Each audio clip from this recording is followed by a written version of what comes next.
Bonjour à toutes, bonjour à tous.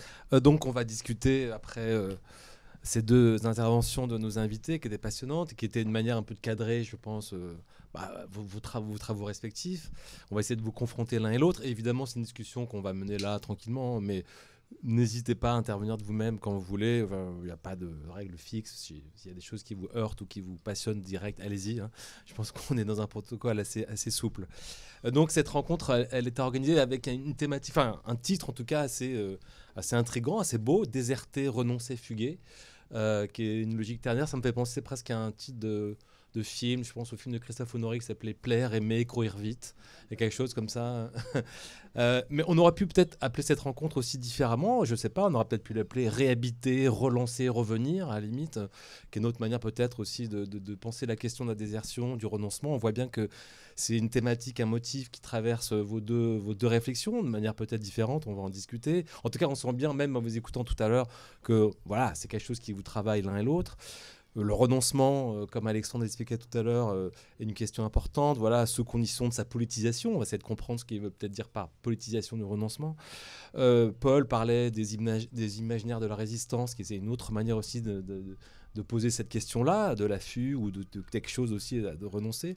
Alors j'ai l'impression que dans vos deux travaux, enfin dans vos deux pensées, il y a des choses en commun, il me semble, qu'on pourrait tout de suite peut-être identifier, voire peut-être critiquer. Moi, c'est comme ça que je les ressens. On voit bien qu'il y a chez tous les deux quand même l'idée de, de, de la volonté chacune, enfin, vous avez chacun de délaisser un peu des oppositions binaires et se sortir un peu comme ça, de dualité un peu trop fixe, un peu factice.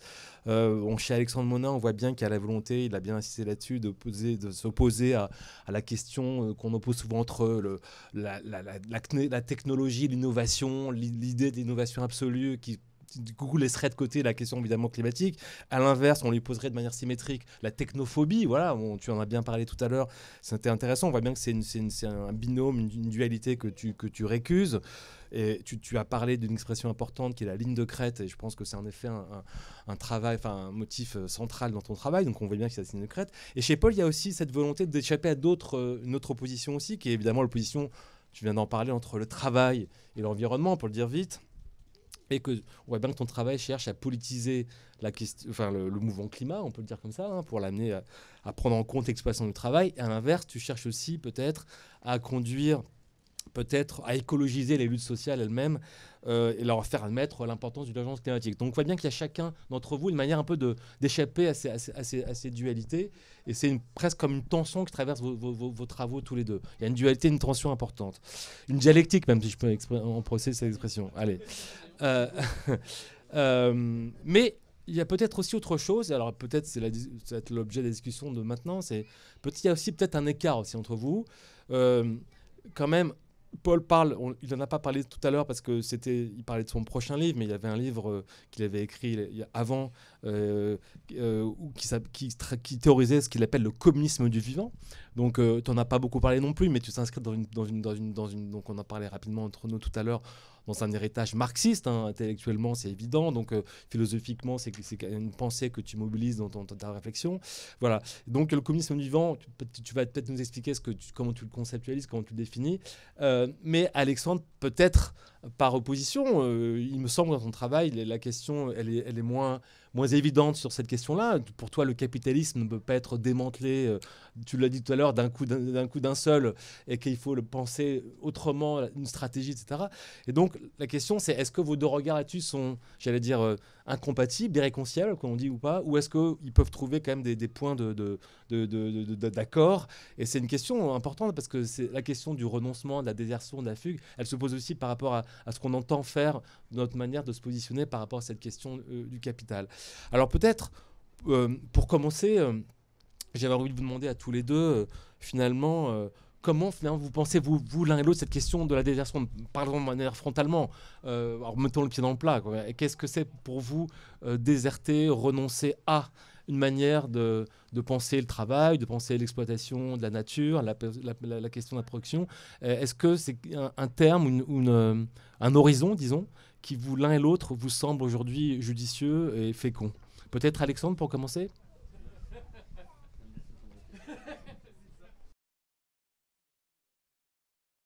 C'est bon. Merci pour cette question. Alors, ok. Il va y avoir un aspect de Larsen Pardon. assez rapidement. Juste quelques centimètres feront déjà une énorme différence. Ouais, parfait. Pas de souci, c'est bon comme ça? Ok. Alors c'est vrai que cette question en fait elle s'est pas posée à moi simplement récemment l'année dernière avec les discours et les désertions alors relatives parce que quand on est alors il y avait plusieurs cas de figure notamment parmi les jeunes qui démontraient il y avait un qui avait essayé de pas passer le bac mais quand même il a été un peu obligé par ses parents à le faire mais les autres avaient leur diplôme. Et j'en discutais avec l'ancien président de WeShare et il me disait il faudrait qu'on réfléchisse à une apostasie du diplôme parce qu'aujourd'hui on ne peut pas être rayé des cadres. Vous êtes centralien, vous êtes centralien. C'est un actif qui va être valorisable même s'il y a un trou dans le CV comme disait Aurélie. C'est quand même un actif que vous pouvez valoriser tout au long de votre vie. Donc il y a quand même un élément vis-à-vis duquel on ne peut pas déserter aujourd'hui. C'est quand même intéressant de le reposer par rapport à ce que disait Paul que tout le monde n'a pas la possibilité de déserter. Bah, quand on a un actif, c'est plus facile de déserter parce que l'actif il se valorise quoi qu'il arrive que quand on n'a pas cet actif. Et effectivement, le risque ce serait de voir des déserteurs qui se font payer des formations à la permaculture à la campagne alors que les gens de la campagne, eux, peuvent pas se faire payer la même formation parce qu'ils n'ont pas le même diplôme. C'est à peine caricatural ce que je dis, mais il faut quand même avoir ça en tête. Ça peut être aussi un mouvement de greentrification comme on dit maintenant. Je dis pas ça pour être méchant, mais je dis ça que juste ça fait partie des éléments du discours qu'il faut quand même avoir pour épouser un peu toute son ambiguïté.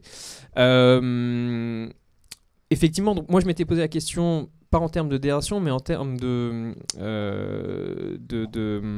plutôt de destitution. Puisque dans certains milieux, on parle beaucoup de destitution, le fait qu'il faut abandonner. Alors c'est ambigu parce que notamment par rapport à la logistique, par rapport à la technique, la position n'est pas forcément ultra claire. Parce qu'on dit qu'il faut se réapproprier aussi la technique, la logistique, etc. Mais il faut quand même être dans la destitution. La destitution, c'est l'idée qu'il faut abandonner les institutions, il faut abandonner une centrale nucléaire à sa belle mort. Ce qui est un peu compliqué parce que si on l'abandonne à sa belle mort, sa mort ne sera pas très belle. Donc il y a quand même une difficulté matérielle derrière ça. Et moi, je me suis dit plutôt que la destitution. Qui me semble à la fois très séduisante esthétiquement, parce que moi j'adore tout ça, hein, le messianisme, le gnosticisme, etc. Mais je pense que c'est pas une bonne option politique. Esthétiquement, je trouve ça formidable, théologiquement, j'adore, mais politiquement, je pense que ça nous emmène pas dans les bonnes directions. Donc, je le dis en toute honnêteté. Et donc, il m'a semblé qu'il fallait penser aussi quelque chose d'un peu plus matériel ou pratique que la destitution, qui est quand même matériellement, on va dire, interroge. Si je prends l'exemple quand même d'une inspiration de tous ces courants-là, Giorgio Agamben, Dans le temps qui reste, qui paraît un très beau livre que moi j'adore, comme quoi vraiment j'ai des vices que j'expose devant vous. Et ben il dit voilà, après la fin du monde, tout a changé mais rien n'a changé. Il le dit, matériellement rien n'a changé. On est sauvé, on est après la fin du temps, mais c'est la même chose. Du coup, pour les infrastructures, je ne sais pas si ça marche complètement. Moi, j'ai besoin, en tout cas, je suis un peu bas du front, hein, de ce point de vue-là, j'ai besoin de comprendre quels sont les savoirs, les savoir-faire, les redirections effectives, matérielles qu'on met en place, surtout pour des objets techniques, infrastructures, pesants, ouais, des objets un peu pesants. Et donc, ça veut dire effectivement penser peut-être moins à la destitution que l'engagement avec ces infrastructures, ces objets, ces objets techniques, mais aussi ces organisations. Ça, c'est peut-être aussi une différence du niveau auquel on travaille. Je pense peut-être plus macro pour Paul et moi plus méso au niveau des organisations, mais on pourra y revenir sur les modes d'action, mais qui à mon avis sont très complémentaires. Comment est-ce qu'on pense justement des savoirs, des savoir-faire dans un engagement direct et immédiat à ces objets techniques, à ces infrastructures pour leur donner une autre trajectoire? Et de ce point de vue-là, effectivement, la désertion n'est pas forcément une option parce qu'on a beau déserter, on va dire le désert croît, mais justement le désert croît, il est un peu partout et si on n'agit que dans les interstices, ça va être compliqué de laisser justement des grosses zones intouchées et surtout ça va pas pouvoir se faire si on est en France, à 70 millions de personnes, donc ça va concerner encore une fois une toute petite minorité de personnes qui vont pouvoir déserter ou être dans la destitution. Et donc à minima, il me semble que c'est pas une réponse qu'on peut absolument généraliser et que d'autres options sont possibles, si je devais le présenter en étant gentil. Mais est-ce que le renoncement, pour le coup, donc, est-ce pourrait être le mot, disons, qui viendrait se substituer à la désertion et si c'est le cas, quelles seraient les conditions justement de ce renoncement? Parce que tu expliques dans ton livre que tu mets beaucoup de conditions à ce renoncement, notamment qu'il ne doit pas être imposé à la population, qu'il faut l'anticiper toujours et qu'il faut surtout reconnaître ce que tu as expliqué tout à l'heure, le fait qu'on est on a des attachements précisément à des dépendances et que ce que tu appelles des communs négatifs, on en parlera tout à l'heure, et les reconnaître. Est-ce que donc le renoncer, ce serait pour toi précisément cela ? Ce serait cette manière justement de sortir de cette logique ? Alors pour moi, le renoncement d'une certaine manière, c'est moins une proposition qu'un constat. C'est pas une proposition pour dire il faudrait renoncer. Je pense qu'on est déjà dans ce monde-là. Si on regarde, moi c'est le travail que je fais un peu pratique, au-delà de justement du côté théorique, philosophique, c'est de travailler avec des territoires, des organisations, etc., qui sont confrontés aujourd'hui à l'incapacité de maintenir l'existant. Je pense que c'est la différence aussi entre l'approche qu'on développe de la redirection écologique avec tout ce qui est transition écologique. Dans la transition écologique, on considère qu'on doit tout verdir, mais qu'on va réussir à tout maintenir. Dans la redirection écologique, on considère qu'on ne pourra pas tout maintenir. Voilà. Et qu'il y a des choses qui sont effectivement problématiques, il y a de l'extractivisme, des choses qu'on ne pourra pas ou qu'il ne faudra pas rendre viables. Et qu'on est confronté aussi à l'irruption de conditions qui font, c'est peut-être une différence entre nous ici, mais qu'il y a des limites quand même qui émergent. Je prends un exemple très simple qui est presque peut-être caricatural pour vous, mais qui est un vrai exemple, on verra. Je dis ça parce que j'ai mon collègue Emmanuel Bonnet qui avait présenté ça sur le plateau de Mille Vaches et s'était pris un peu des cailloux sur la figure. Et genre, ils ont qu'à crever, etc. Je vais vous expliquer de quoi il s'agit. C'est l'exemple des stations de ski. Moi, je skie pas, hein, donc il n'y a pas de souci. Mais c'est des territoires qui vivent autour d'une activité qui, dans certains cas, n'a plus d'avenir. Donc il y a une question sociale, une question de travail, une question d'habitation du territoire, une question de composition avec les milieux, etc. etc. Alors soit on peut se lancer dans des plans de canons à neige, comme le fait Laurent Wauquiez à 100 millions d'euros en région Auvergne-Rhône-Alpes, avec tout l'impact sur les ressources hydriques qui est extraordinaire. Soit on dit que c'est fini. C'est fini. Il y a des acteurs aujourd'hui qui se disent en fait c'est fini et qui sont en train de démanteler leurs installations, mais aussi changer de modèle économique. Et là s'ouvrent devant eux beaucoup d'inconnus parce qu'ils ne savent pas à quoi se raccrocher. Il n'y a pas de modèle par défaut qui existe aujourd'hui pour se substituer à ça.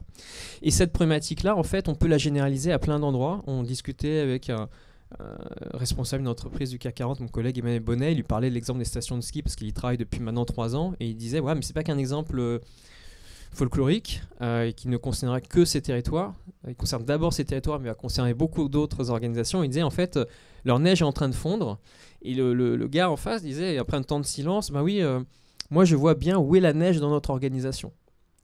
Et en fait, il y a de la neige partout aujourd'hui. C'est ça quand même dont il faut avoir conscience. Si on a une relation trop extérieure finalement assez réalitaire, on se dit bon, ils vont trouver un moyen de s'en sortir parce que voilà. Mais en fait, je pense qu'ils sont confrontés aussi à de la neige qui est en train de fondre partout et que tous ces renoncements vont arriver et que l'enjeu c'est aussi de faire un élément non pas qui est subi, mais qui devient un élément anticipé, stratégique, politisé, pour justement arriver à ce que ça se passe dans de bonnes conditions et à casser le statu quo, et peut-être justement derrière à aller vers d'autres modèles à une échelle plus macro de remise en cause du capital, du néolibéralisme, de tout ce qu'on veut. Donc de ce point de vue-là, il y a un effet d'opportunité effectivement politique pour que ce ne soit pas subi. Mais par contre, c'est un mouvement, je pense, qui va, dans tous les cas, dans lequel on est déjà. Ce n'est pas une annonce pour demain, on est déjà dans cette réalité-là. Tu parlais à l'instant de la transition écologique, que tu définissais presque comme un concept presque symétrique à la redirection écologique. Est-ce que tu pourrais revenir justement sur parce que la transition écologique c'est devenu un peu le motif, un peu j'allais dire vraiment dominant, maintenant tout le monde a ça dans la tête, enfin on utilise cette expression d'une manière presque mécanique, comme si on l'avait intériorisé d'une certaine manière, même sans y réfléchir. En quoi pour toi la transition écologique est un problème, ou en tout cas une mauvaise solution ajustée, et en quoi la redirection serait un concept plus vertueux?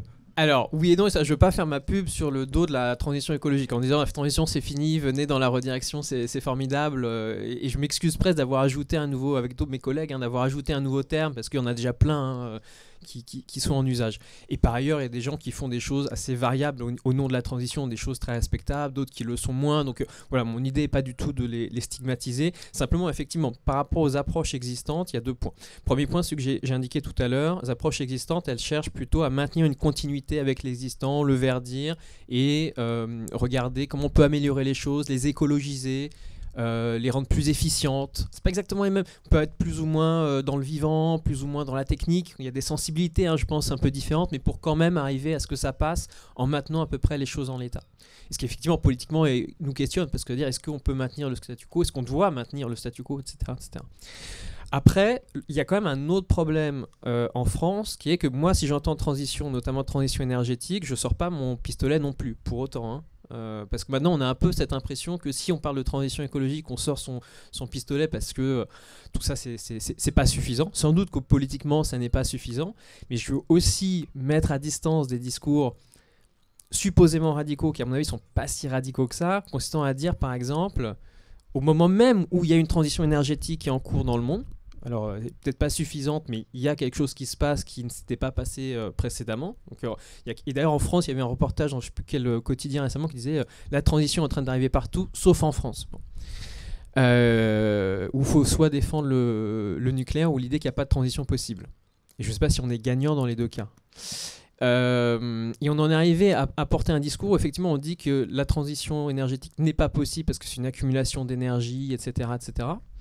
Et le problème de ce discours radical, c'est que il est très proche du discours des lobbies des fossiles. Donc à un moment, il faut qu'on s'interroge aussi nous-mêmes à se dire, est-ce que notre position radicale de gauche, ça doit être la même que celle du lobby des fossiles? Et moi, je ne crois pas. Donc on doit avoir une autre position encore vis-à-vis de cette transition. Donc il y a en plus cette question de la transition énergétique qui est rendue très difficile. Si on prend un acteur comme l'ADEME, je pense qu'il y a 10 ans, il n'imaginait pas qu'il serait dans la situation à laquelle il est aujourd'hui, de devoir discuter avec des pro-nucléaires, avec des gens qui attaquent la transition, etc., etc. Donc c'est sûr que ça ne suffit pas, mais sans doute c'est nécessaire. J'ai un étudiant, je termine juste là-dessus, mais j'ai un étudiant il y a 2 jours, j'ai croisé, présentation de mon livre, un de mes étudiants à moi il y a 3 ans, qui m'a dit qu'il avait lu une note d'un livre de Jérôme Bachet, donc, qui est chez les apatistes, etc. Et il disait, j'ai lu une note qui ressemblait un peu à la position que tu défends. Moi, j'ai pris une position un peu de réformisme révolutionnaire à la Eric Colin Wright. Parce que j'aime bien, je trouve que c'est une approche anticapitaliste, non viriliste. Les utopies réelles. Voilà, c'est une position non viriliste, etc. Où il dit, c'est difficile aujourd'hui d'imaginer démanteler le capitalisme, mais le détricoter, ça, on peut essayer d'y travailler. Donc moi, je m'inscris tout à fait là-dedans. On peut le critiquer ou pas. Moi, c'est une position qui me va bien. Et il disait, il y avait un texte très critique justement chez Jérôme Bachet. Puis il y avait une note quand même où il disait, mais quand même, c'est super important que les capitalistes fassent la transition énergétique parce qu'on en a besoin. Et du coup, je trouve que toute cette ambivalence, cette ambiguïté-là, elle est hyper intéressante. Pas du tout pour stigmatiser, mais pour dire aussi que, bah oui, en fait, c'est un truc super important. Et comment on se positionne vis-à-vis de ça? Est-ce qu'on porte un radicalisme qui va vers le lobby des fossiles? On arrive à trouver une position, on fait de la place aussi à ce truc-là qui n'est pas parfait, mais qui est peut-être absolument nécessaire aujourd'hui. Et effectivement, dans des positions qui sont des positions un peu impures, puisque moi, je vis dans des milieux impurs, donc forcément, des positions impures sont aussi celles que j'épouse un petit peu. Mais si je pousse le bout, ce que j'essaie de comprendre, ce que tu me dis, c'est que la redirection écologique, où est-ce qu'on pourrait la situer? Dans une forme d'hybridité? Parce que entre la transition écologique et le sabotage à la Andreas Malm, tout à fait. Ou entre la transition écologique prônée par Macron, on peut le dire un peu rapidement, il est un peu dans si seulement. Bon, il n'est même pas là. Ok, bon, on pourra en parler après, mais vous pourrez me définir quelle est sa stratégie. Mais et la logique de sabotage dont on parle beaucoup en ce moment, ce serait quoi l'horizon de la redirection écologique de ce point de vue-là? C'est une question légitime. C'est vrai que j'ai pas répondu. La redirection écologique, elle considère qu'on ne peut pas tout maintenir. Et donc, avec quelles conditions on fait du fait de ne pas tout maintenir, du démantèlement, une question légitime et démocratique. Donc, par rapport au sabotage, effectivement. Alors, je ne suis pas 100% opposé au sabotage dans toutes les situations. Par contre, je ne suis pas non plus naïf sur la question du sabotage. C'est-à-dire que je pense qu'il y a parfois des positions qui... Alors maintenant, je crois qu'on dit désarmement. Voilà. Il y a des positions il faut être en tout cas attentif à ça. C'est-à-dire qu'on a cette idée que les gens qui vont saboter ont exactement la même opinion que nous. Et donc, ils vont saboter exactement ce qu'on voudrait qu'ils sabotassent. Et j'en suis pas sûr de ça, en fait. Que très vite, si on commence à discuter, si on prend les débats de l'écologie aujourd'hui, à un moment donné, on va arriver à des positions, on va dire, des gens qui vont vouloir saboter, je sais pas, une raffinerie, un truc comme ça, et puis d'autres, ils vont vouloir saboter une clinique où des personnes en transition de genre se font soigner. Voilà. Comment on décide par rapport à ça? On est tous d'accord? Et je pense qu'en fait, l'écologie, combien de divisions? Est-ce qu'on est vraiment tous d'accord dans les milieux écolos sur ce qu'il faut faire? Non, je pense que c'est pas exactement le cas. Et qu'en fait, le sabotage dramatise un peu cette question qui est plutôt mise sous le côté parce qu'on a envie... en même temps, il y a un mouvement, une appétence, etc. Et puis, il y a une question de temporalité. C'est-à-dire que saboter, dans certains cas, pourquoi pas, ce qui se passait... avec les pipelines justement aux États-Unis, etc. On comprend que c'est des mesures qu'il faut prendre un peu désespérées pour arrêter comme ça des projets. Mais ça s'est fait aussi en articulation avec une stratégie de plus long terme. C'est pas juste le truc, parce que si c'est juste très ponctuel, derrière la réponse elle est du pouvoir, il s'en accommode très bien finalement. On reconstruit, on remet, on délégitime l'action qui est menée et puis ça va très bien. Donc comment on s'articule avec des logiques sur une temporalité plus longue? Et c'est vrai que le démantèlement tel que je l'envisage moi, c'est une temporalité plus longue. Si je vais prendre une distinction à la Simondon, pardon, on peut mettre un peu de... Mais ce serait la différence entre un objet technique, sabotage, je casse un objet technique, et le démantèlement, j'interromps une lignée technique. Et ça ne demande pas les mêmes savoirs, les mêmes savoir-faire, les mêmes temporalités. C'est vrai que moi je suis plus sur quel savoir on a besoin pour interrompre des lignées techniques, et ça fait vraiment défaut aujourd'hui. Mais je comprends l'articulation des deux. Par contre, c'est plutôt cette question-là que j'ai investie. Est-ce que tu as le sentiment que l'écologie de démantèlement que tu t'es fini, elle est aujourd'hui, intelligible, recevable dans le monde politique ou économique, parce qu'elle paraît assez concrète, assez pragmatique, on pourrait dire. C'est presque même, sa grande valeur, on pourrait dire. Donc, on pourrait imaginer qu'elle soit compréhensible, ou disons, on pourrait en faire quelque chose, tout de suite. Ou est-ce que ça reste encore, il te semble, un horizon, disons, encore un peu opaque et un peu impossible pour certains? Ah non, sinon ce serait pas la peine d'écrire des livres pour ça, quoi. En fait, quand on a écrit Héritage et fermeture, c'était 4 ans après avoir commencé, nous, à lancer des enquêtes là-dessus et des chantiers, justement, très, très concrets. Et on l'a fait parce qu'en France, si on n'écrit pas de livre, on n'est pas pris au sérieux. On peut faire le job, mais on ne sera pas pris au sérieux si on n'écrit pas de livre. On a sacrifié à cet exercice. On le dit dans le livre, d'ailleurs, donc je le dis très, très franchement. Mais c'est pas un livre programmatique au sens, on écrit le livre, après, emparez-vous de notre programme, on sera content, et puis moi, je passe au livre suivant. C'est un livre, au contraire, pour dire, voilà un petit peu le programme qu'on a déjà commencé à mener et qu'on va continuer justement à porter. Et chaque année, on travaille avec des organisations, dans certains cas des entreprises, des territoires, des collectivités, des collectifs qui sont confrontés justement à ces enjeux et qui ne savent pas quoi faire, qui sont très très démunis. C'est ça aussi, je pense, qui est important, c'est de comprendre que les acteurs qui sont face à ces perspectives-là sont en partie démunis. En tout cas, certains sont démunis par rapport à ce qui est en train d'arriver. Donc en tout cas, avec le milieu notamment des collectivités, et c'est là que c'est intéressant de savoir qu'il y a un décrochage entre l'État et les collectivités. C'est pour ça que dans les slogans, il faut viser toutes les institutions. Je pense qu'il y a déjà des tensions entre les institutions. Je pense que l'État, comme on dit en anglais, j'ai pas le terme, mais le terme de bully, qui veut dire qu'il maltraite en fait les collectivités, les institutions. Je pense qu'il est vraiment dans un rapport très très dur vis-à-vis d'elles, alors que c'est sur les territoires au niveau des collectivités toutes les questions notamment de renoncement, abandonner des routes parce que ça va être englouti, le recul du trait de côte qui arrive, que vont devenir les habitants, c'est aussi les collectivités qui vont devoir gérer ça. S'il fait trop chaud à certains endroits, qu'est-ce qu'on fait? S'il n'y a plus d'eau, qu'est-ce qu'on fait? Moi je viens d'un endroit où il n'y a plus d'eau, il y a des mesures exceptionnelles qui ont été prises, il n'y a pas de vade-mecum de l'État, donc les gens sont obligés d'improviser comme ça.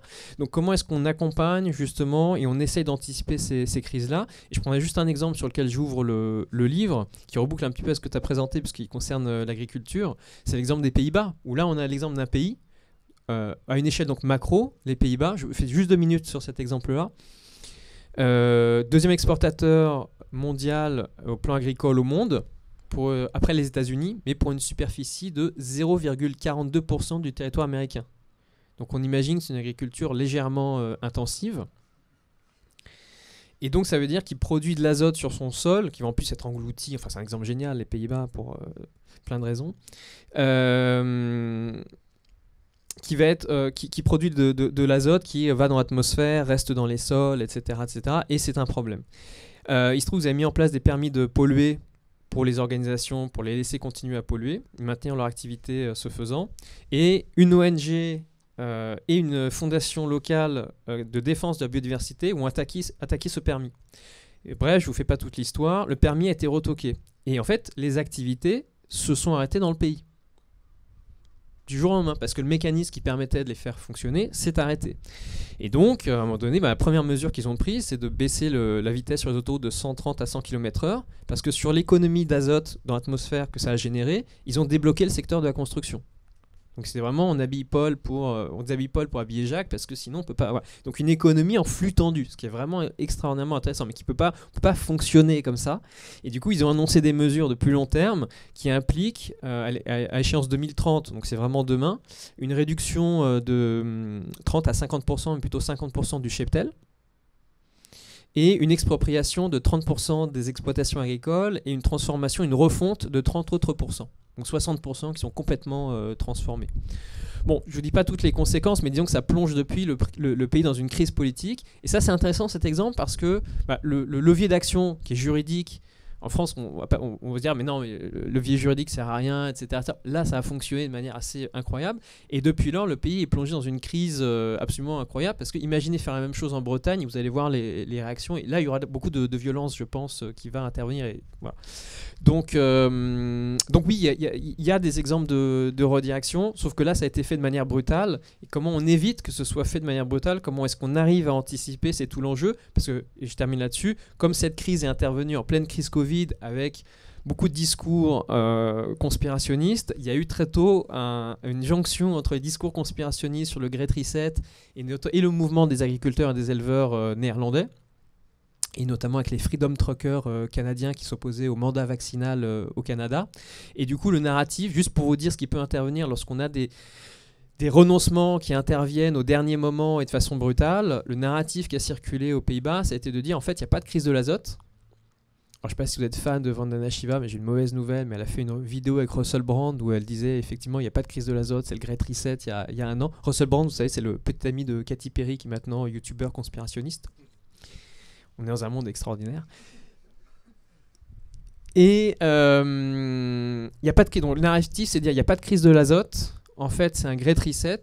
Alors Shiva, elle ne dit pas ça, hein, mais les autres, ils enchaînent derrière. Et le Great Reset, c'est quoi? C'est un grand remplacement. Cocorico. Et en fait, le plan, c'est d'exproprier les éleveurs néerlandais, qui sont le sang de la terre, une sorte d'arianité néerlandaise, hein, qui sont ceux qui cultivent la terre, la possèdent, tata. Et vrais citoyens, c'est eux qui nourrissent les autres. Hein, très, très Bloedunboden. On va les exproprier, artificialiser leurs exploitations, construire des immeubles d'habitation et y loger des migrants. Et voilà le projet. Eh ben, ils ont fait 16% aux dernières élections provinciales et ils ont été le premier parti. Alors, il y a quand même le gouvernement qui est encore en place, ils n'ont pas renversé. Et puis les Verts ont fait aussi un gros score. Aux Pays-Bas, il y a souvent des partis comme ça populistes qui montent, qui descendent, qui montent, qui descendent. Mais c'est pour dire voilà, ce qui peut intervenir et comment ça peut toxifier le débat. Et d'ailleurs, c'est devenu une plateforme pour l'extrême droite mondiale puisque Trump a commenté la situation, Bolsonaro a commenté la situation. Enfin voilà, toute l'extrême droite mondiale a commenté la situation aux Pays-Bas. Donc c'est devenu aussi un laboratoire à la fois de la redirection écologique, mais de ce qui se passe quand on attend trop longtemps et que ça se passe mal et des réactions que ça peut engendrer. Avant de faire réagir Paul, juste une question quand même sur ton travail concret. Est-ce que tu peux nous expliquer ce que tu fais en fait quand tu dis que tu travailles avec des acteurs économiques, ouais. Quel type d'acteurs? Des institutions, des entreprises, des gouvernements, des ministères, enfin j'en sais rien, des organismes. Et comment ça se passe concrètement ton travail? Que tu pourrais nous expliquer ça parce que c'est important aussi de comprendre comment ça se met en place un process de réflexion là-dessus. Bien sûr. Démantèlement. Ouais, tout à fait. Alors nous, on travaille pas avec l'État. Il y a clairement un décrochage au niveau politique entre les perspectives de l'État et les perspectives justement auxquelles s'affrontent d'autres acteurs, soit collectivités ou des organisations, des entreprises, etc.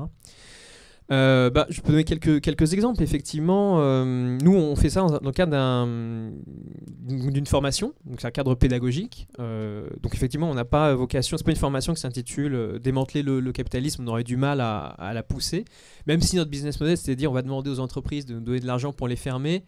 Mais le coût du capitalisme, c'était l'étape supplémentaire. Là, on n'a pas pu la franchir, donc je reconnais que... Mais bon, je trouve qu'on arrive à faire des trucs pas mal. Je vais donner quelques exemples. Par exemple, les stations de ski. On travaille avec des stations qui voient que des territoires, petits villages. Par exemple, mon collègue Emmanuel Bonnet travaille avec un petit village dans le Sancy, quelques centaines d'habitants, qui a une station, qui comprend qu'il ne va pas pouvoir continuer à vivre de sa station.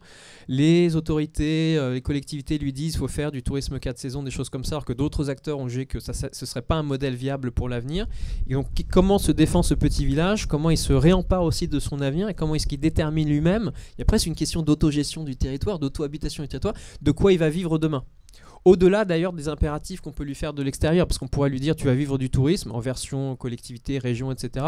Mais on pourrait lui dire en version, et je les adore, Shift Project, il faut 2 millions de paysans, vous devenez paysan, la réponse, la question est vite répondue.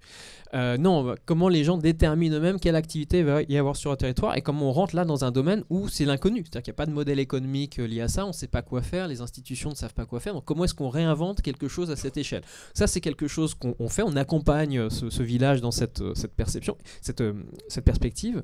Mon collègue Diego Landivar a travaillé avec la ville de Grenoble autour du maintien ou non d'infrastructures qui sont en demi-vie aujourd'hui, donc qui commencent à être vétustes. Alors, en l'occurrence, c'est des infrastructures que tout le monde aime, puisque ce sont des piscines municipales.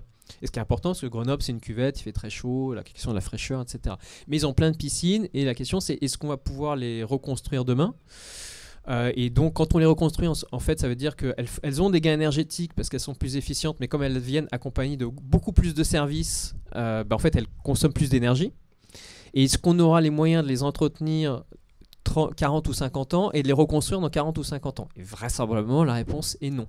Et donc, comment est-ce qu'on arrive à associer des populations pour dire on n'est pas sûr qu'on peut continuer? Ça veut pas dire qu'on impose l'arrêt, qu'on impose le renoncement, c'est pas du tout ça, et qu'on fait une consultation ensuite pour dire voilà, on a imposé le renoncement, donc donnez-vous nous votre avis. C'est pas du tout ça, c'est-à-dire on sait pas quoi faire, la mairie sait pas quoi faire. Okay. Donc c'est vraiment des acteurs qui sont désemparés, y compris des acteurs qui sont des écolos, c'est une mairie écolo, donc qui sont désemparés face à ces perspectives, qui veulent refaire de la démocratie autour de ça, et on vient les aider pour mettre en place des protocoles démocratiques qui permettent aux citoyens et citoyennes de la ville, mais tous les gens qui sont attachés en fait à cette piscine, y compris de plus ou moins proches, pas que des usagers, il y a aussi des professionnels, des piscinistes, des chauffagistes, des gens comme ça, des plombiers, qui en vivent, dire qu'est-ce qu'on fait et quels sont les attachements qui sont importants à la piscine, quels sont ceux qui ne sont pas importants. Par exemple, attachement important, apprendre à nager, parce que pour les catégories populaires, elles n'ont pas forcément l'occasion d'apprendre à nager ailleurs, donc c'est une question aussi de sécurité. Attachement moins important, pondéré par la population elle-même, que les piscines puissent accueillir des clubs de plongée sous-marine à Grenoble. Est-ce que Grenoble a besoin d'accueillir des clubs de plongée sous-marine et d'avoir des piscines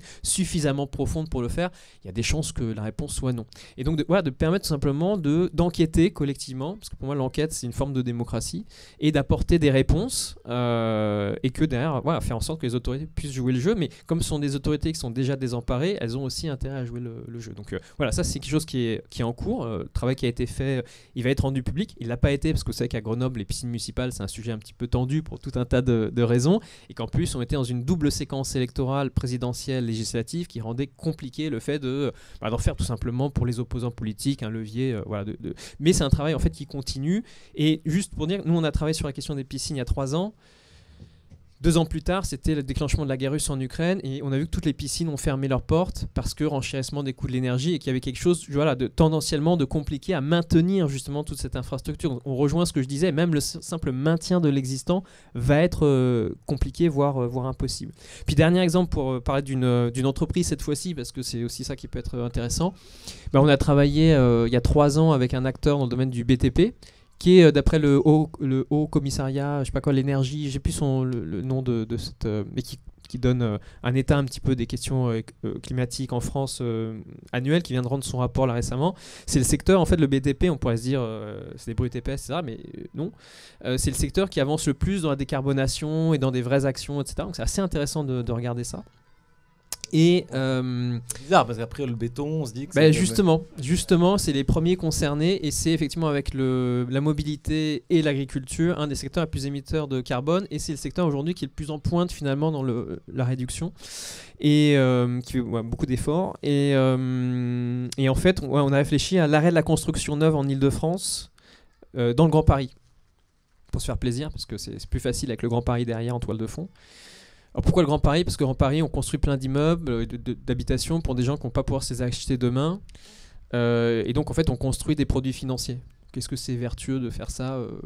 Je ne suis pas complètement certain. Et c'est une entreprise de conseil dans ce domaine-là qui nous demandait d'y réfléchir, parce qu'elle considère que son domaine va devoir bifurquer vers une économie de la réhabilitation et de la maintenance. Et donc si elle considère ça, il faut bien qu'elle se prépare à l'accompagner dans le fait d'arrêter de construire, parce qu'aujourd'hui on n'a pas les billes pour le faire. D'ailleurs il y a 3 ans le BTP disait oui il faut le faire mais on ne saura pas le faire, et en 3 ans le discours a quand même un peu évolué en disant oui on va quand même devoir le faire. Et 2 ans plus tard, juste pour montrer que ça se traduit aussi, un acteur, cette fois-ci un industriel du BTP est venu nous voir pour dire oui, on voudrait travailler avec vous parce que peut-être qu'il va falloir qu'on change notre modèle économique dans la perspective d'un arrêt de la construction. Et pour eux, évidemment, ça veut dire plein de choses derrière. Alors ça peut sembler être juste des mesures techniques, des choses sans importance.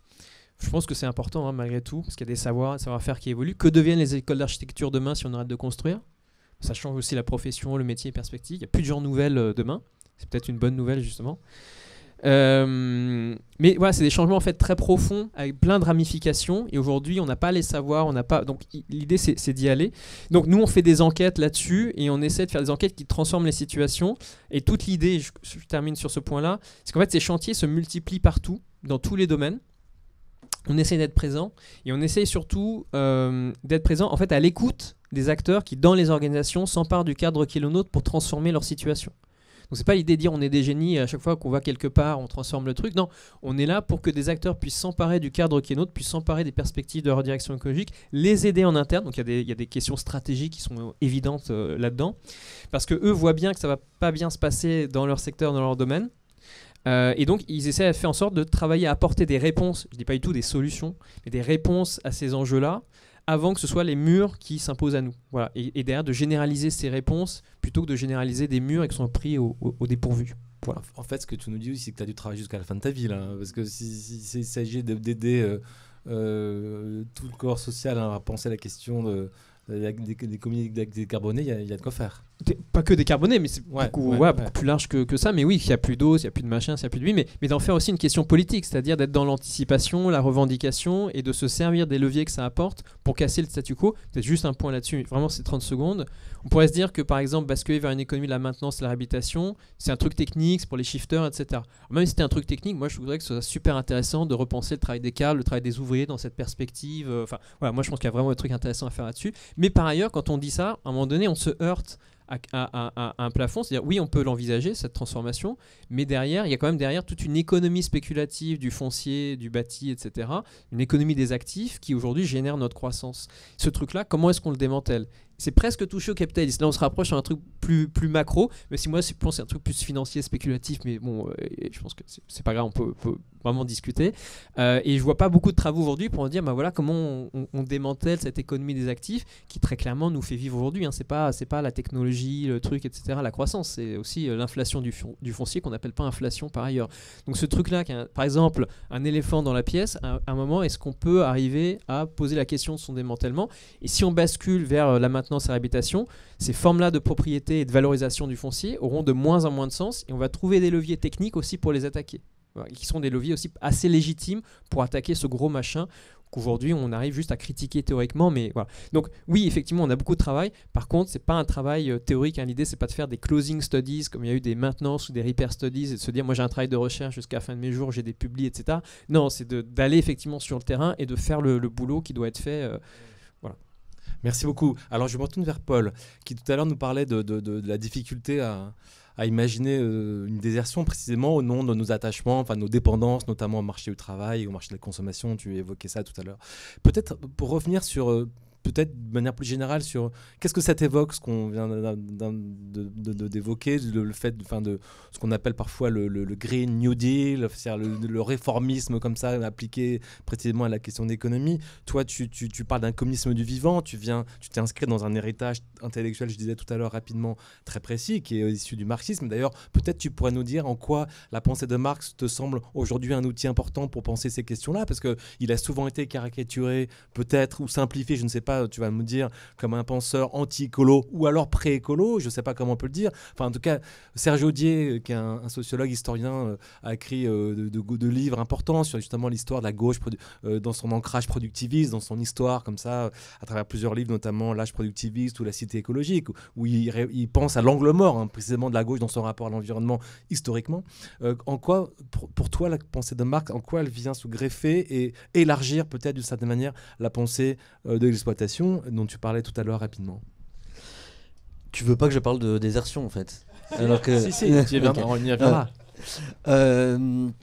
Ouais, alors sur Marx, j'essaie parce que ça fait un grand écart quand même avec ce dont on vient de parler. Donc non, mais alors pour parler de renoncement, s'il y a bien un truc auquel on doit renoncer quand on s'inscrit dans l'héritage, disons des luttes ouvrières et des grandes organisations ouvrières qui ont été pour beaucoup communistes, mais pas que, c'est le productivisme. Et ça c'est clair. Ça c'est le truc auquel il faut renoncer d'un point de vue idéologique, ce qui est à la fois pas simple parce que les grandes organisations des travailleurs, elles ont été pour beaucoup productivistes, et les partis communistes, etc. Et pas complètement incongrues ou impossibles, parce qu'en fait, Marx n'a jamais été aussi productiviste qu'on a voulu le décrire. Il a toujours été travaillé par un schème comme ça, très prométhéen, du progrès des techniques qui va amener à un progrès de l'émancipation humaine, mais aussi avec l'idée contradictoire, mais toujours présente chez lui, que c'est certainement pas le développement technique qui va nous sortir de l'affaire, et que c'est une réorganisation de l'appareil productif. Et quand même les derniers modèles qu'il a en tête, sur lesquels moi j'ai le plus travaillé, qui sont les modèles de la fin de sa vie, c'est des modèles des communes en fait. Et ce qu'il pense comme horizon révolutionnaire, c'est la commune de Paris, qui est tout sauf un modèle productiviste, et les communes agraires russes. Donc voilà, des formes d'organisation de la subsistance qui rompent avec l'idée que le développement technique et le développement productiviste va amener à une émancipation. Donc ça, c'est un travail qui est possible. C'est un travail qui n'est pas simple. On en discutait avec Alexandre juste avant. Il y a encore plein de contradictions là-dessus. Si on prend des organisations de travailleurs comme la CGT, il y a à la fois plein de gens à la CGT, dans des organisations, dans des entreprises, dans des fédérations, qui essayent de penser des formes de transition écologique de leurs entreprises. Ça, par exemple, était le cas à la raffinerie de Grand Puy, je pourrais y revenir. Et en même temps, un discours de certains cadres dirigeants qui restent dans une idée de greenwashing, ce que décrivait tout à l'heure Alexandre, en disant on va maintenir le statu quo, maintenir le productivisme, mais juste un peu plus vert. Et un peu plus vert, qu'est-ce que ça veut dire ? Ça veut juste dire décarboné. Un peu plus décarboné. C'est ça l'enjeu, c'est-à-dire pas de critique de l'extractivisme qui est lié, pas de critique des questions des déchets qui y sont liés, simplement des usines qui continuent de produire beaucoup et d'extraire beaucoup de richesses, mais en émettant un peu moins de CO2.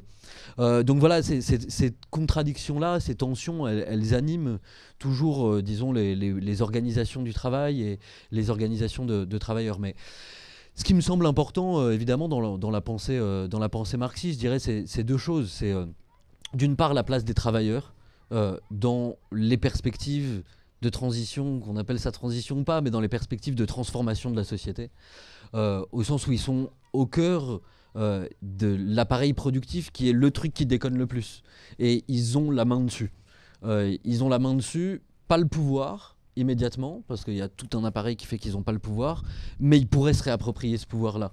Et donc, en fait, ils pourraient avoir les moyens de réorienter, de faire bifurquer, de réorienter l'appareil productif en le reprenant en main. Donc ça, c'est l'idée de la centralité des travailleurs dans la crise écologique en fait, et dans la possibilité de la transition. Et la deuxième chose évidemment que je retiens de Marx et du marxisme, c'est la question de la propriété.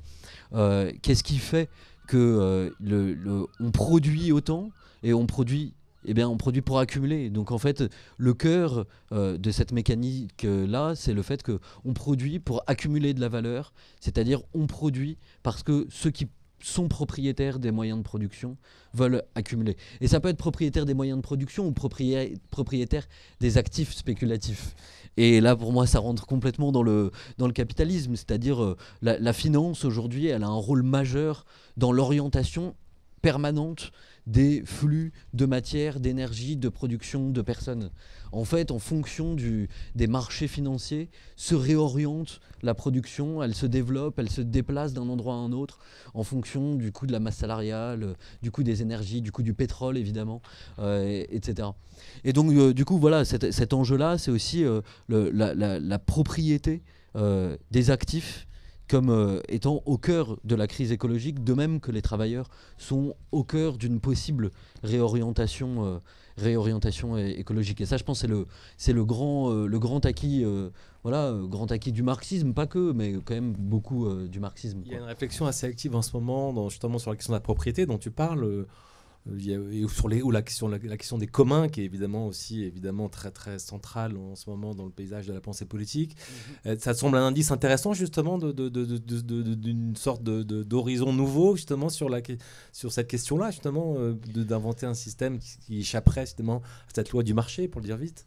Ouais, tout à fait. Après, bon, le problème, c'est que manifestement, il y a des communs négatifs aussi, donc on ne sait pas trop comment faire. Non, mais évidemment, les communs, c'est une proposition. Alors voilà, pour le dire vite, la version libérale, mais quand même qui a été la version dominante des communs, qui a été élaborée par Elinor Ostrom, c'est l'idée qu'il existe un certain type de ressources qui gagnent à être gérées de manière démocratique par des partenariats entre les usagers et des autorités politiques, quoi.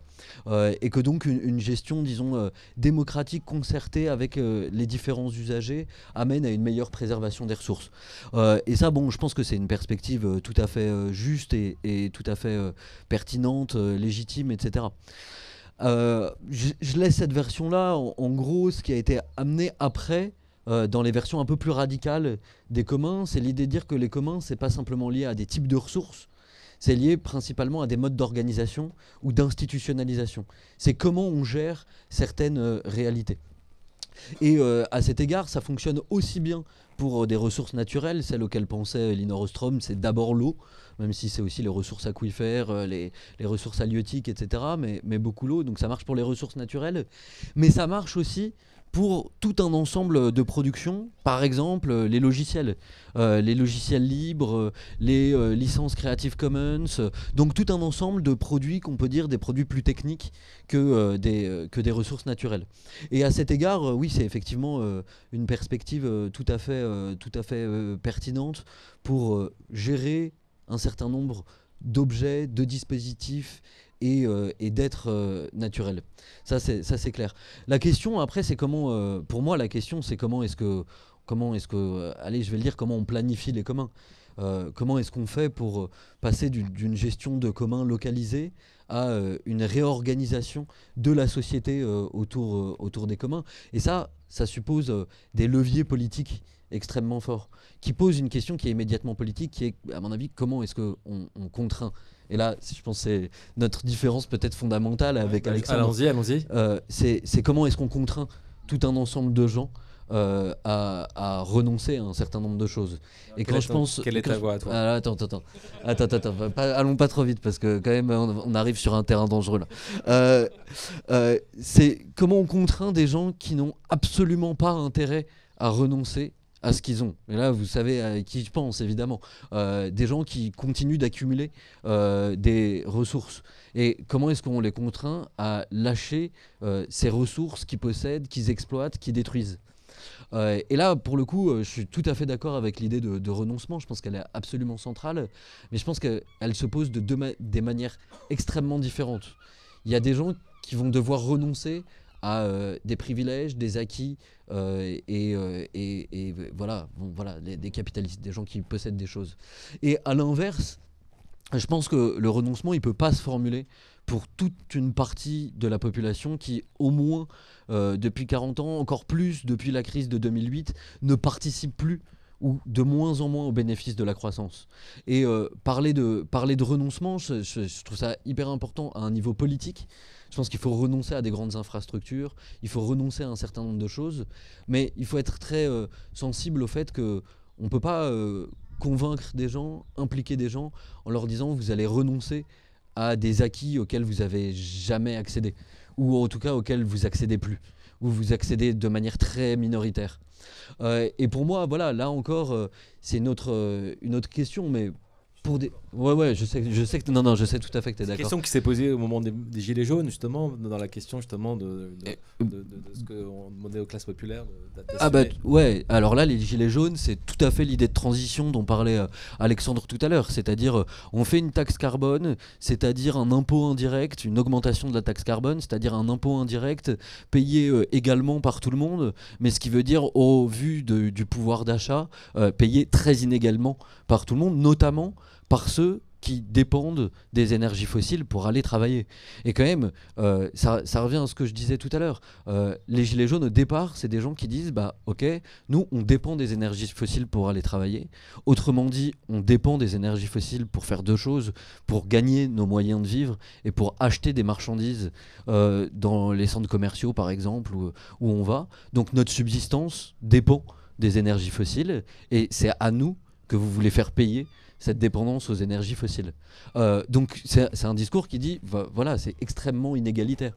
La transition écologique, la transition énergétique en l'occurrence, telle que vous la pensez, c'est un processus extrêmement inégalitaire qui renforce des inégalités, et ceux qui sont véritablement responsables de l'organisation des infrastructures, donc à des niveaux politiques et économiques, pour eux ça change rien. Donc voilà, là on est au cœur du problème social, disons, structuré par cette question du renoncement. Et c'est pour ça que je pense que la question, voilà, c'est comment est-ce qu'on fait pour amener des gens à la question du renoncement à certaines infrastructures, et en fait moi je crois à contraindre d'autres à renoncer aux bénéfices de ces infrastructures auxquelles ils ne voudront pas par eux-mêmes renoncer. Cette contrainte, elle passe par quel type d'outils, de politique? Voilà. Tout de suite, il faut voilà, on va revenir sur les trucs. Non, oui, voilà, la plaie est ouverte, elle parvient à peine à cicatriser, on peut la réouvrir. Ça, je sais pas du tout, je pense pas qu'il y ait de réponse, enfin, je pense pas qu'il y ait de solution, ça c'est sûr. Je pense pas qu'il y ait de solution générale. Attends, j'essaie de répondre mais de manière prudente. Il n'y a pas de solution générale, on va pouvoir dire la solution générale pour tous les secteurs, dans tous les cas, c'est ça.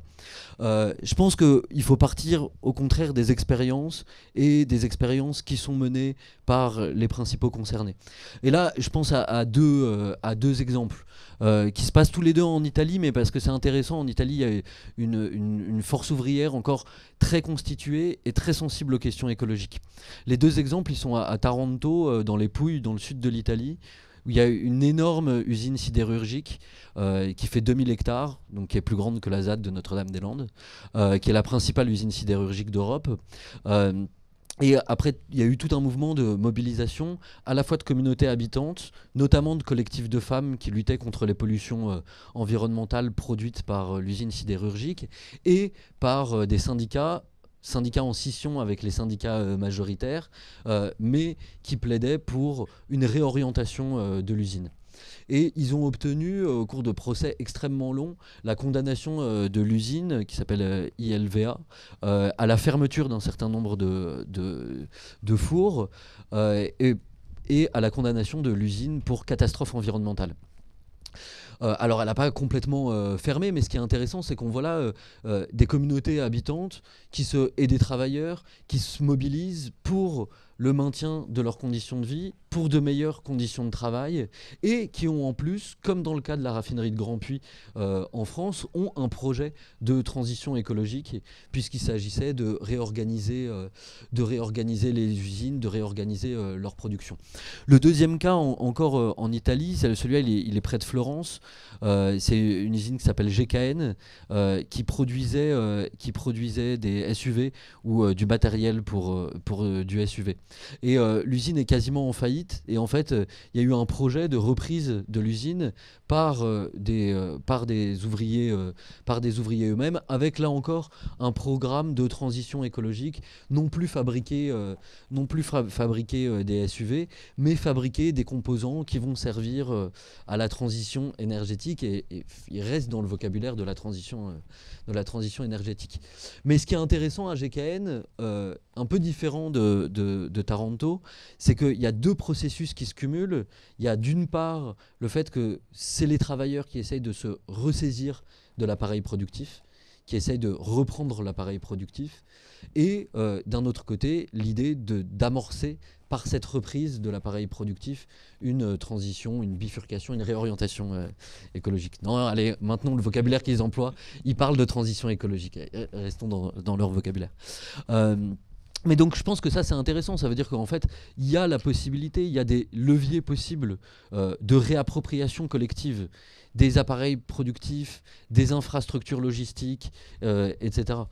Et ça peut être porté par des programmes politiques qui ne sont pas si inenvisageables. Je veux dire, renationaliser des grandes entreprises de l'énergie. On l'entend pas beaucoup en ce moment en France. On l'entend pas beaucoup, mais il y a beaucoup de débats à l'Assemblée nationale là-dessus. Tu vois, à l'Assemblée nationale, il y a une commission qui travaille en ce moment sur la question de la renationalisation d'EDF.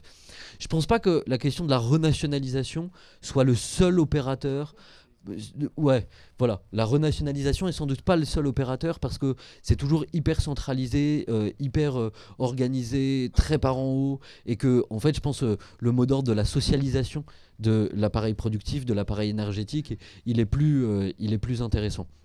Mais donc voilà, il y aurait des leviers sans que ce soit la mise en place du goulag généralisé. En plus, il faut quand même penser en termes de transition et en termes de... Là, j'entends transition en termes historiques, c'est-à-dire en termes de passage, c'est-à-dire de prendre de phase, voilà, de prendre le temps d'instaurer ce genre de choses, quoi. Mais comment vous expliquez, pour en revenir sur le champ politique aujourd'hui, notamment tel qu'il est constitué en France, que en dépit de tout ce qu'on documente aujourd'hui sur la question climatique, en dépit de toute la pensée qui existe, qui est extrêmement féconde, on ne va pas faire liste de tous les philosophes aujourd'hui qui travaillent sur ces questions-là, mais elle est vraiment impressionnante, en dépit des mouvements sociaux qui aujourd'hui quand même nous éveillent aussi là-dessus, des ZAD au soulèvement de la Terre, comment vous expliquez qu'il n'y ait pas de traduction du tout, je veux dire, dans l'espace politique tel qu'il est constitué, à part quelques municipalités évidemment ici ou là? Pourquoi les écologistes pour vous aujourd'hui sont aussi largués dans l'accès au pouvoir?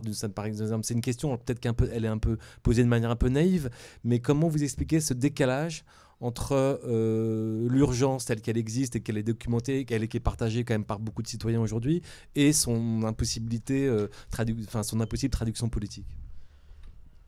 Je redonne la parole à Alexandre bientôt, mais juste avant ça, pendant que je tiens le mic, moi je pense déjà qu'une chose, c'est qu'il n'y a pas les écologistes, c'est une forme d'organisation, un parti écologiste, c'est une forme d'organisation qui est, à mon sens, vouée à dépérir, parce que toutes les organisations politiques et toutes les traditions politiques sont obligées de reconfigurer leur discours, vont être obligés en tout cas, même si les dominantes le font peu, de reconfigurer leur discours au vu de la crise climatique, des changements qu'elle impose, etc. Et que donc tout le monde va s'en ressaisir. Donc la question c'est plutôt de quelle manière chacun se ressaisit de la question écologiste, voilà, et des très nombreux problèmes qu'elle soulève.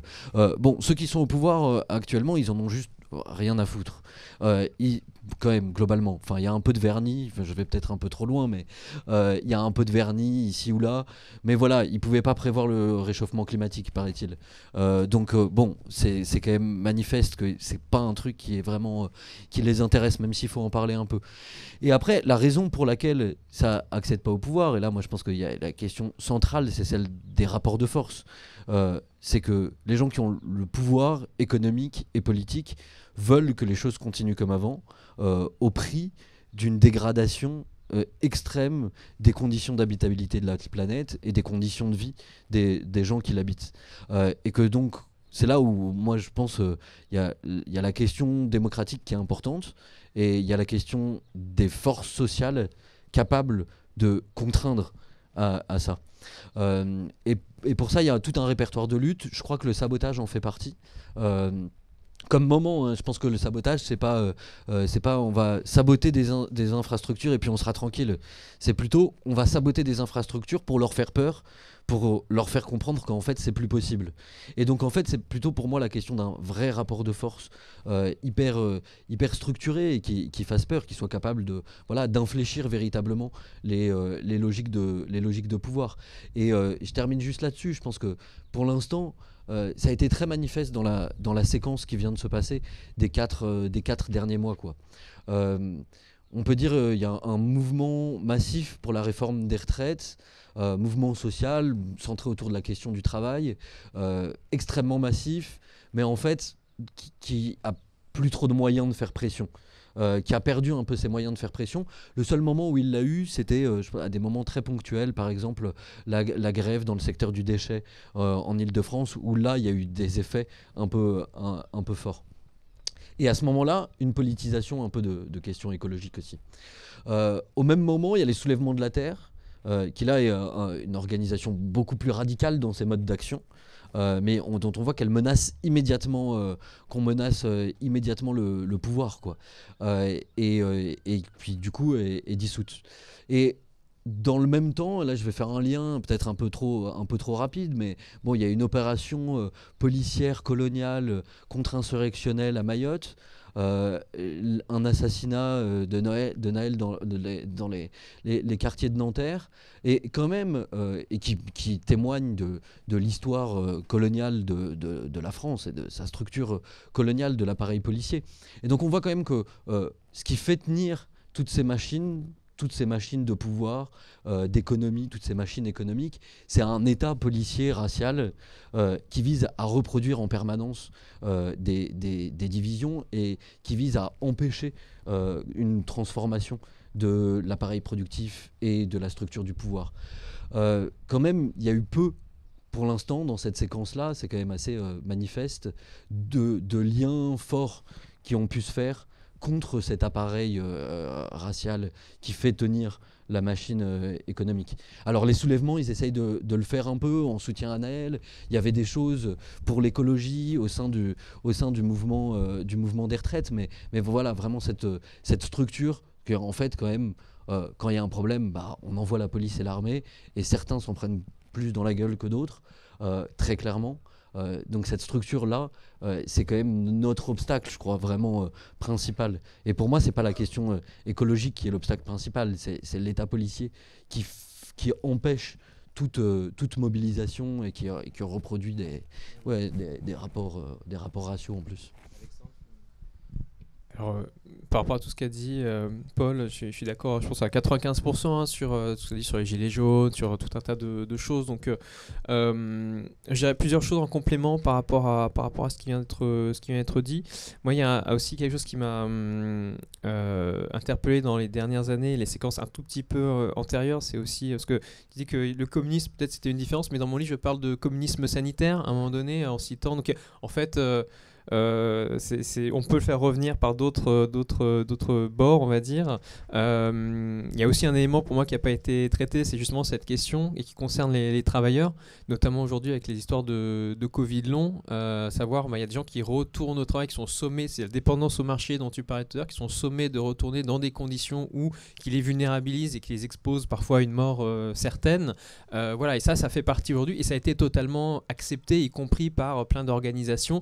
Voilà, et je pense que c'est une séquence sur laquelle on n'est pas sorti grandi en fait, parce qu'on a plutôt enterré le problème qu'autre chose, alors que ça reste finalement là. Il y a aussi plein de leçons, je pense, à en tirer. Ceux qui en avaient tiré les leçons, c'était la presse capitaliste, parce que en fait, ils voyaient bien que les travailleurs allaient avoir un problème et c'était les plus attentifs malheureusement à cette question-là. Donc, moi, je serais plutôt le Engels de l'affaire qui lit les journaux capitalistes de son époque, mais ça, c'est une question de sensibilité. Alors ensuite, pourquoi c'est compliqué, peut-être juste une petite nuance. Moi, j'ai l'impression que tu disais, il va vers la transition, tout de suite on a dit non, il y va pas, etc. Moi, j'ai l'impression justement que ce qui est compliqué aujourd'hui, c'est qu'en fait, il y a des mesures qui sont contradictoires. C'est pas uniquement qu'on va pas vers la transition, on y va, c'est qu'à des endroits on y va, à d'autres on n'y va pas. On décarbone à un endroit, on met la stratégie nationale bas carbone en place, on annonce des mesures ambitieuses, mais en même temps on fait complètement l'inverse par ailleurs et on favorise l'extractivisme. Et c'est aussi cet état de contradiction permanente qui rend la lisibilité très difficile, y compris d'ailleurs pour des acteurs, je pense encore une fois aux collectivités par exemple, qui se retrouvent à avoir des perspectives complètement différentes. Par exemple, je sais pas, les collectivités, elles vivent de la construction, mais maintenant elles doivent arrêter de construire avec le ZAN, et l'État leur donne pas un modèle économique qui suit. Donc vraiment, elles-mêmes, elles sont face à ces contradictions, elles n'ont plus de modèle économique en fait. On est en train de dire, prenez des mesures, je vous enlève votre modèle économique, je vous enlève vos subsides, démerdez-vous. Forcément, moi j'ai envie de dire, c'est des acteurs qui vont décrocher. Et si on arrive à faire décrocher ces acteurs qui sont légitimes du point de vue de l'État, alors que les zadistes, les habitants d'un quartier populaire ne sont pas légitimes et donc peuvent s'en prendre plein la gueule par ailleurs, si on arrive à faire décrocher, et je pense qu'ils sont pas loin, des acteurs légitimes, ça va aussi fortement changer le rapport de force. Donc moi je pense qu'il faut aussi investir stratégiquement ce truc-là, et ces acteurs en fait ils sont vraiment pas loin de décrocher en fait. Ils sont vraiment dans des situations difficiles. Ça c'est un point. Et puis après, pourquoi c'est difficile ? Moi je pense qu'en fait ils ont un plan. C'est ce que par exemple une chercheuse Daniela Gabor, moi je vous recommande vraiment ses travaux. C'est une chercheuse roumaine qui vit au Royaume-Uni Et elle dit qu'il y a une logique, en fait, c'est une logique du de-risking state. C'est-à-dire qu'il y a le big green state qui peut être dans une version Malm ou dans une version plus SOSDEM. Voilà, on choisit, mais voilà, un état un peu keynésien, un état vert ou keynésien qui prendrait des mesures comme ça de transition / redirection, etc. Mais le modèle actuel qui tend à s'imposer, c'est même pas un modèle laissé au marché. Voilà, c'est un modèle de de-risking où, en fait, l'État, avec les gestionnaires d'actifs, pourquoi la réforme des retraites a été faite pour les gestionnaires d'actifs. Donc à un moment donné, ça ne vient pas de nulle part. Il faut aussi parler de ces échelles très macro, mais qui jouent sur des réalités méso qui sont les nôtres. Mais en fait, fait financer la transition par les gestionnaires d'actifs. Parce que quand on dit on va faire des investissements d'infrastructures, qui va faire les investissements d'infrastructures ? C'est pas l'État qui fait les investissements d'infrastructure. Là, on a parlé, il y a un plan sur les outils de décarbonation, de capture de carbone, alors qui fait évidemment beaucoup polémique parce que sans doute ça marche pas, etc. Mais ce qui se passe, c'est qu'on demande à ces acteurs de faire les investissements. Ils font les investissements ou en partie ils sont aidés, etc. Et si les investissements ne sont pas payants, l'État est garant du retour sur investissement. D'accord ? Et donc ça se voit dans le monde entier, c'est la logique qui prévaut. Donc c'est une logique où l'État agit de concert avec les gestionnaires d'actifs. Et le plan de transition, c'est celui-là. Est-ce que c'est ce plan-là qu'on veut ? Et si c'est pas ce plan-là qu'on veut, comment est-ce qu'on attaque justement, encore une fois, cette économie des actifs qui prend en charge aujourd'hui la transition ? Donc là aussi, il y a des vraies questions à se poser. Je vous laisse la parole quand vous voulez, bien sûr, hein. On va discuter. Juste une dernière petite question, peut-être avant de vous laisser. Juste pour revenir sur le film qu'on a vu tout à l'heure, parce que ça évoque la question de la jeunesse quand même. Parce que c'est vrai que, est-ce que pour vous, la jeunesse, alors donc ces étudiants qui bifurquent, mais on pense aussi évidemment aux jeunes des soulèvements de la terre, à des voix aujourd'hui médiatisées extrêmement importantes, comme c'est le Camille Etienne ou Léna Lazare. Enfin, il y en a quand même beaucoup. Est-ce que pour vous, la jeunesse, c'est un sujet qui vous semble politiquement important, dans le sens où ce serait une sorte d'avant-garde, comme ça, d'un mouvement à venir, ou est-ce que vous êtes plus sceptique en vieux marxiste ? Comment vous voyez la jeunesse aujourd'hui dans cet enjeu-là, quand même, qui est évidemment, sans le simplifier, extrêmement sensible et éruptif sur la question. Je peux continuer, puis je te passe... je pense que ce ne serait pas un service à lui rendre que de lui faire jouer le rôle d'une avant-garde. Hein, c'est un petit peu ce que je disais tout à l'heure avec ses réactions face à la désertion, soit la condamnation univoque, soit le fait de c'est formidable, vous allez, nous, boomers, qui sommes responsables de la situation, nous sauver, ce qui est aussi une manière de se sortir en fait du problème et de dire je vous passe le flambeau qui est plutôt un bâton merdeux et débrouillez-vous.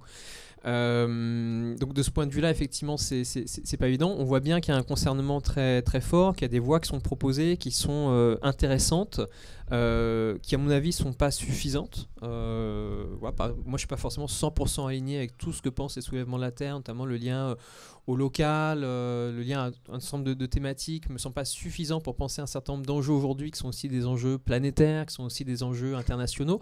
Je pense que ils prennent aussi des choses qui existent, ce que je disais, dans la littérature existante, ils prennent du démantèlement à un endroit, du désarmement à un autre, ils prennent de l'autonomie à un autre endroit. Bon, quand on connaît un peu le champ, on peut voir un peu d'où ça vient à chaque fois. Je suis pas sûr que tous ces éléments-là soient compatibles. Par ailleurs, mais c'est normal, c'est des synthèses politiques après qui sont faites. Hein. Je prends pas mon stylo rouge pour dire c'est pas la synthèse qu'il faudrait faire. C'est pas une synthèse académique, c'est une synthèse politique.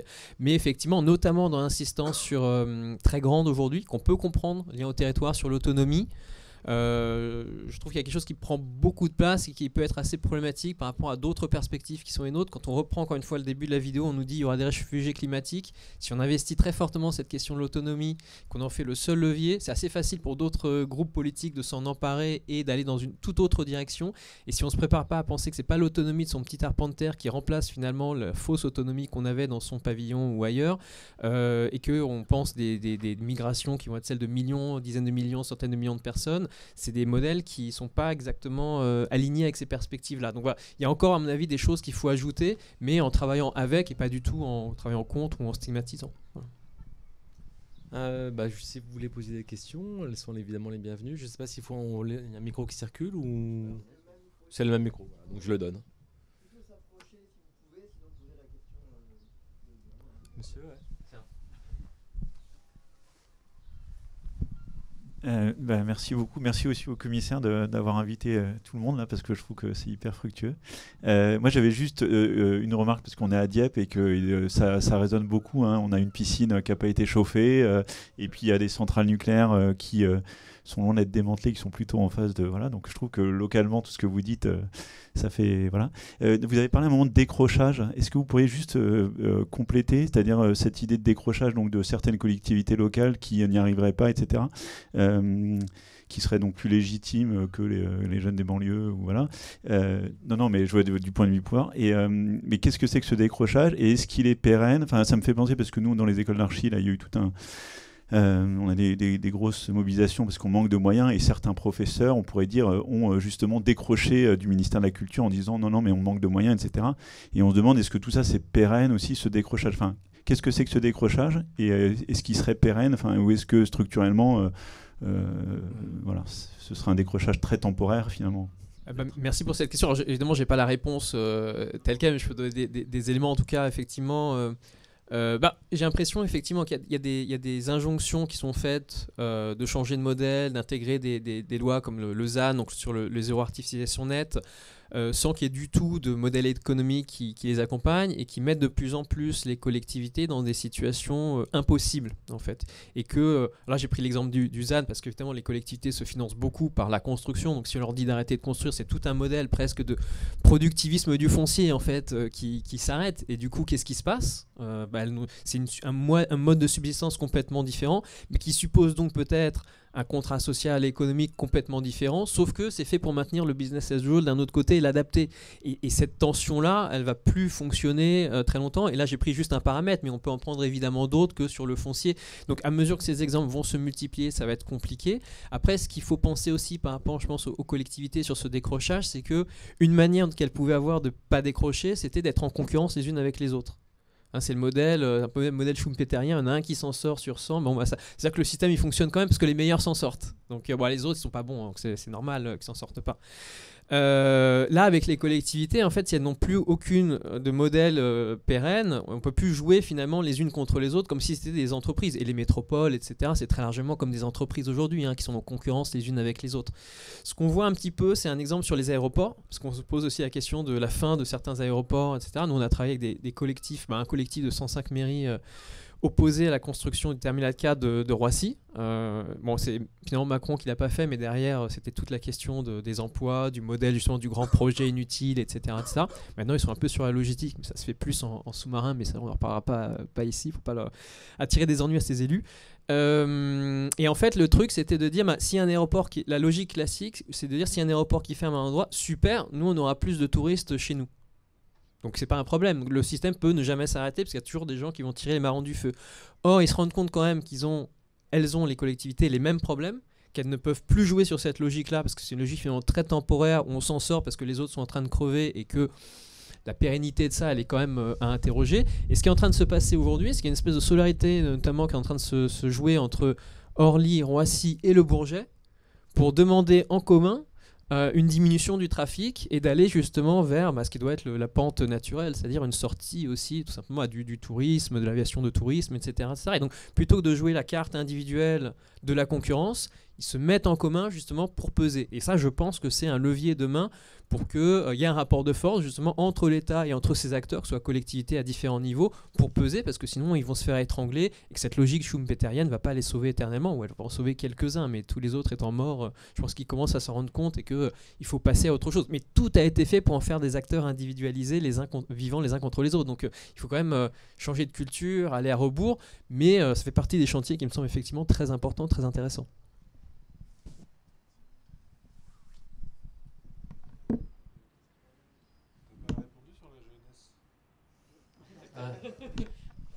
Ouais, mais moi j'aime pas les jeunes, donc ça va, y a pas de problème.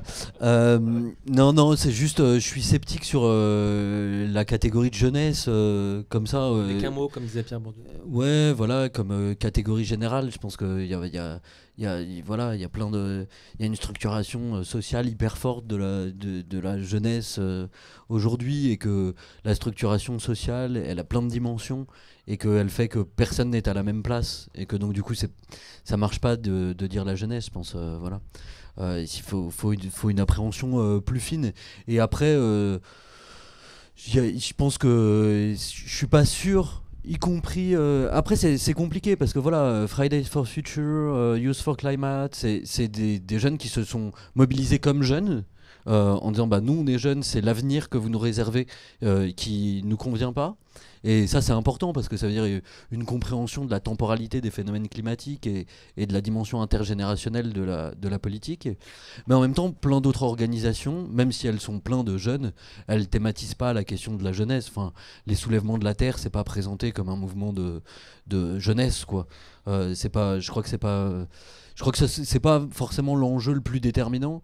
Même si je trouve ça absolument génial qu'il y ait plein de mobilisations de plein de formes différentes dans les jeunesses qui existent aujourd'hui, quoi. Qu'est-ce que vous pensez l'un et l'autre de ce qu'on appelle aujourd'hui, on en parle pas mal, de l'écofascisme, qui est devenu un mot comme ça un peu un peu valise. Est-ce que ça vous semble inquiétant, exagéré? Comment vous voyez les enjeux? Sachant que le mot, il peut être compris de plein de manières différentes. Il y a à la fois l'écologie, voilà, la fascisation de l'écologie est un peu l'inverse. En tout cas, un intérêt, une prise en question, une manière de prendre au sérieux cette question-là dans les partis populistes et fascistes. Mais il y a une manière aussi peut-être de le définir différemment, qui est de se dire qu'on peut aussi imposer par des formes autoritaires des enjeux écologiques, précisément. Il y a une autre manière aussi d'en parler.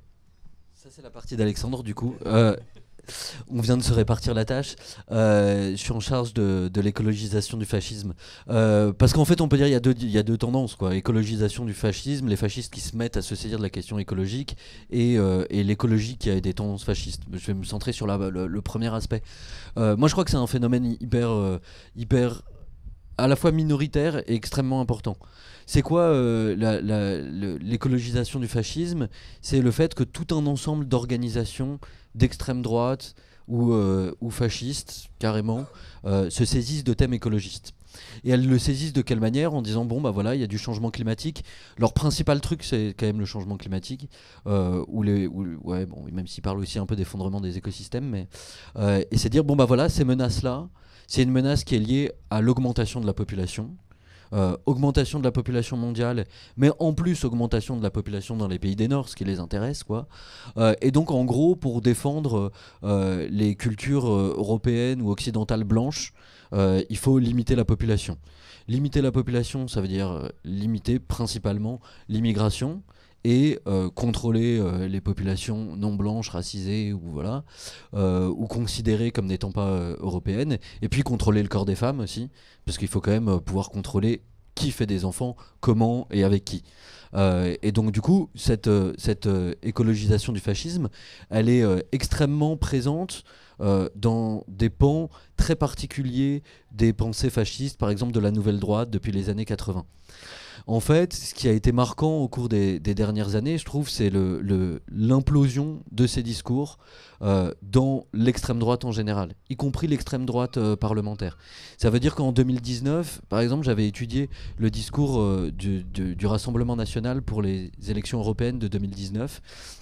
Ils avaient un discours hyper écologiste, malthusien, structuré, quoi. C'est-à-dire, bah oui, il y a une crise écologique. Nous, on va protéger les territoires de la nation, les paysages éternels de la nation. On va faire du bio, on va faire des circuits courts, on va faire des marchés locaux. Seulement juste, on va fermer les frontières. Jordan Bardella, il a quand même fait un discours qui a été très marquant dans les écologies pour les mouvements fascistes européens, et en Hongrie par exemple, etc., où il a dit l'écologie, c'est la frontière. Donc préserver nos environnements, c'est faire des frontières, renforcer les frontières. Il faut bien entendre ce qu'ils entendent par renforcer les frontières, hein. C'est pas simple, c'est évidemment le contrôle des frontières nationales avec Frontex, impossibilité d'avoir des visas, enfin toutes les politiques raciales qu'on connaît, mais c'est aussi la multiplication des frontières au sein de l'État, les contrôles policiers au faciès, enfin l'inscription dans les corps, dans les lieux, du fait que vous n'êtes pas tout à fait français, que vous n'êtes pas tout à fait ici, etc. Et donc en fait leur discours c'est ça, on va sauver les nations blanches et l'écologie d'un même mouvement en réinstaurant des frontières. Et il a eu des effets, au-delà des effets politiques très généraux.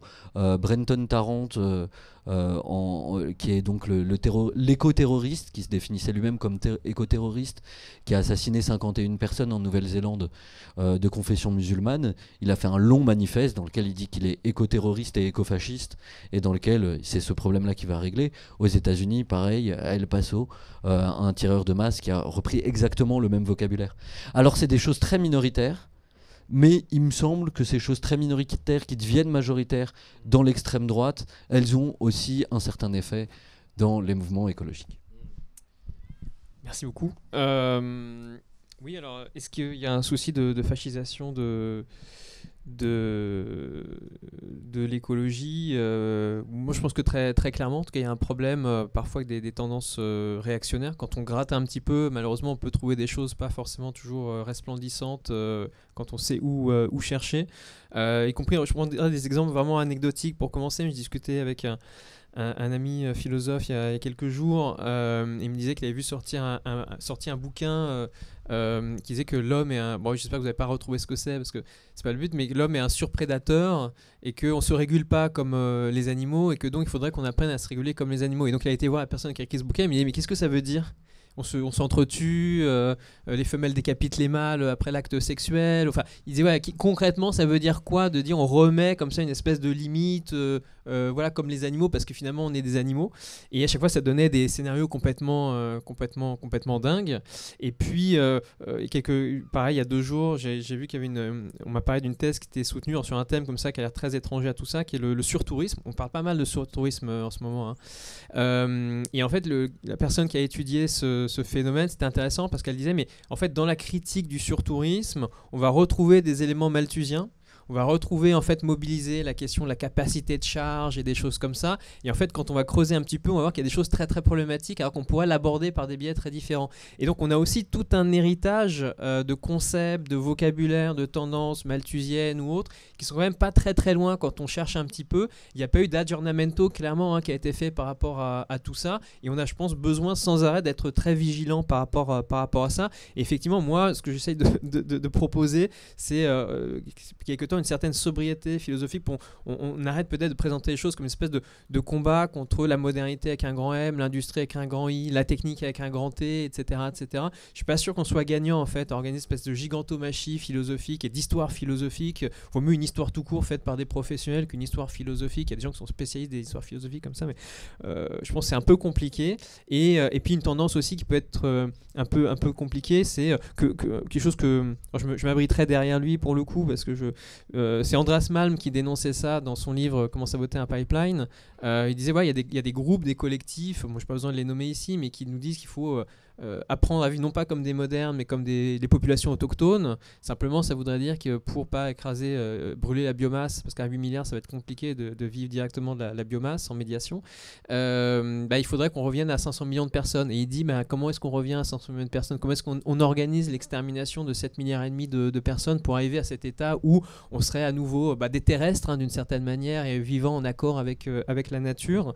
Et voilà, donc ces tendances-là, quand même, ces perspectives, elles existent, qui sont toujours très, très malthusiennes. Dans plein de courants, etc. Et donc je pense qu'il y a un vrai travail pour les identifier et les mettre politiquement à distance, et que ce travail doit être remis sur l'établi, et que les controverses qu'on a vues ces derniers temps aussi, par exemple en termes de transphobie dans les milieux de l'écologie, il y a quand même pas mal de choses assez gratinées ces dernières années.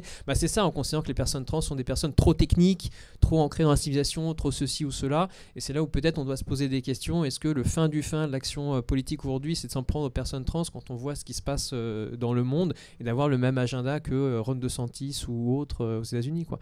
Moi, je pense pas, mais ça, c'est moi. C'est...